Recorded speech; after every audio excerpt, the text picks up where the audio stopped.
Assalamualaikum warahmatullahi wabarakatuh. Perkenalkan, nama saya Ijmalul Lailiyah dengan NIM akhir 018. Di sini saya akan mempresentasikan hasil UAS PBO praktikum. Untuk soal yang pertama, yaitu terdapat sebuah matriks dengan nilainya untuk kolom pertama yaitu 3, 1, 5, dan 2. Untuk kolom keduanya yaitu 4, 7, 11, dan 9.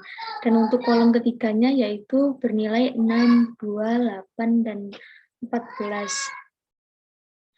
Kemudian matriks tersebut akan diurutkan berdasarkan kolom kedua, sehingga nantinya kolom kedua akan terurut dari yang terkecil hingga ke terbesar. Nah, untuk main kelasnya sendiri ini yaitu dengan nama tes. Nah, di sini matriksnya dengan variabel M. Matriks tersebut terdiri dari beberapa vektor. Untuk vektor pertama yaitu bernilai 3, 4, 6. Vektor kedua yaitu bernilai 1, 7, 2. Vektor ketiga 5, 11, 8. Dan vektor keempat 2, 9, 14. Selanjutnya akan menampilkan matriks dari matriks yang awal seperti berikut. Nah, kemudian akan diubah susunan urutan matriks M untuk kolom keduanya. Dengan sintaksnya yaitu result sama dengan ubah dot urut underscore matriks M, 2. Selanjutnya akan ditampilkan dari matriks baru yang telah diurutkan tadi dengan sintaks seperti berikut. Selanjutnya, untuk kelasnya, sini yaitu namanya itu ubah urutan matriks. Di sini pertama yaitu ada private array list integer, urutan sama dengan new array list. Variabel urutan ini berfungsi untuk menyimpan urutan sebagai acuan dalam mengurutkan. Kemudian di sini ada metode yaitu indeks urut vektor. Metode ini akan mengurutkan vektor dengan tipe data integer. Untuk ukuran vektor V sendiri, menggunakan variabel n sama dengan V length. Kemudian akan disimpan vektor V yang versi lama dengan sintaksnya yaitu sistem array copy V0, old V, 0, dan n. Kemudian di sini akan diperiksa apakah variabel urutan atau variabel instance belum memiliki data. Nah, apabila ukuran variabel urutan adalah 0, maka sintaks ini akan diproses. Kemudian akan dicari pola pengurutannya.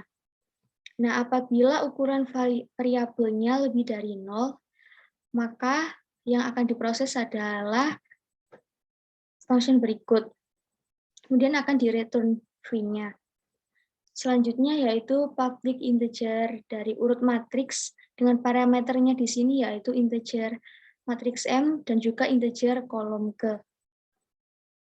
Nah, di sini untuk mendapatkan indeks dari kolom ke indeks yaitu contohnya ini kolom ke 1. Kemudian akan dibuat matriks transpose M yang akan diurutkan berdasarkan kolomnya menggunakan sintaks berikut. Kemudian akan diurutkan berdasarkan kolomnya, transpose kolom ke sama dengan indeks urut vektor, yaitu transpose kolom ke. Nah, setelah itu akan mengurutkan vektor yang lainnya. Setelah diurutkan vektornya, selanjutnya yaitu mentranspose matriks transpose supaya kembali ke bentuk sebelum ditranspose. Kemudian akan di-return M-nya. Nah, apabila di-run,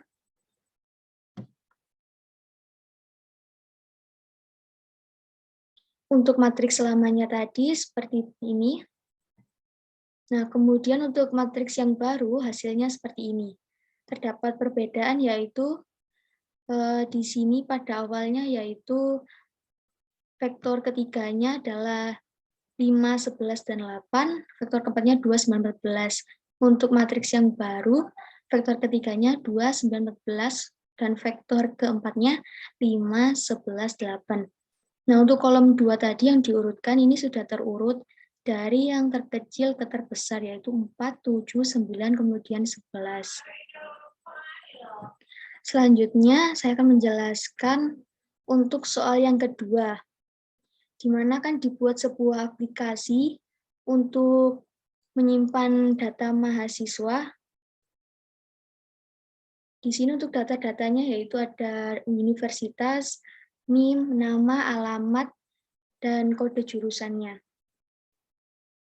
Untuk main kelasnya sendiri yaitu mahasiswa FPP. Di sini menggunakan array list mahasiswa, data mahasiswa, new array list. Nah, di sini ada string answer, nama univ, NIM, nama, dan alamat. Kemudian untuk kode jurusannya bertipe integer. Kemudian di sini untuk pengisian datanya menggunakan variabel isi dengan tipe data boolean. Nah, selanjutnya akan mengentry data dari mahasiswa. Di sini menggunakan while isi. Kemudian akan menginputkan universitas, NIM, nama, alamat, dan kode jurusan dari mahasiswa tersebut. Nah, apabila akan menginputkan kembali data mahasiswa yang baru, maka dapat diketikkan Y, namun jika tidak dapat diketikkan T. Untuk menampilkan datanya, di sini yaitu menggunakan for integer I sama dengan 0, dengan I kurang dari data mahasiswa size, I terus bertambah. Kemudian data mahasiswa.getI.display. Selanjutnya yaitu kelas universitas. Kelas universitas ini berfungsi sebagai parent class, di mana terdapat private string, yaitu dari nama univ dan jurusan. Kemudian ada public universitas dengan parameternya string nama univ. Kemudian di sini untuk mengambil nama univnya menggunakan public string get nama univ, kemudian akan direturnkan nama univnya.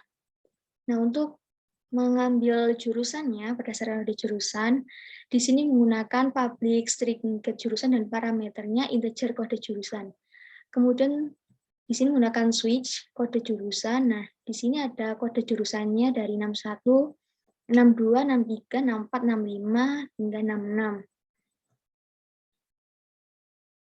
Selanjutnya yaitu ada kelas mahasiswa. Kelas mahasiswa ini berfungsi sebagai child class. Untuk kelas mahasiswa ini merupakan extend dari kelas universitas, yaitu parent class-nya. Di sini ada private string, digunakan private string, yaitu NIM, nama, dan alamat, kemudian private integer dari kode jurusan. Kemudian di sini ada public mahasiswa, di mana parameternya yaitu dari string nama univ, NIM, nama, alamat, dan kode jurusannya.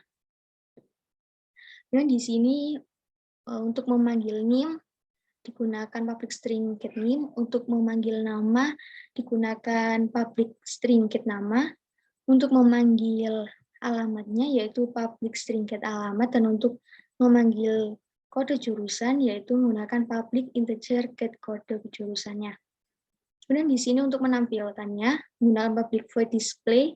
Di sini untuk universitas memanggil dari get nama univ, untuk NIM memanggil dari get NIM, dan untuk nama dipanggil dari get nama, dan untuk alamat get alamat, untuk jurusan dipanggil dari super.get jurusan, get kode jurusan.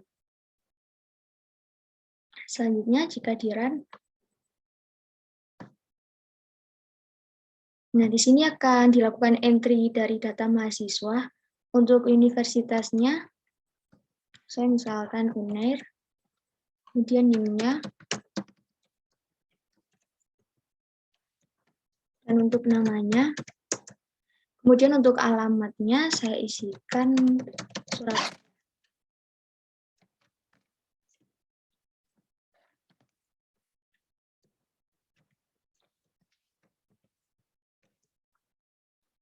Untuk kode jurusannya diisi 65.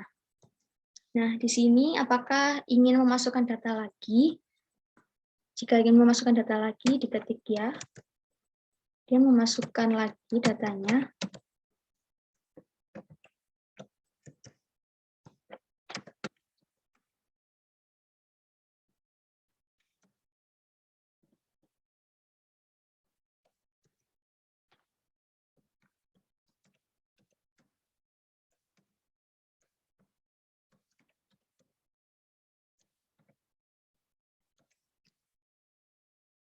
Kemudian untuk alamatnya,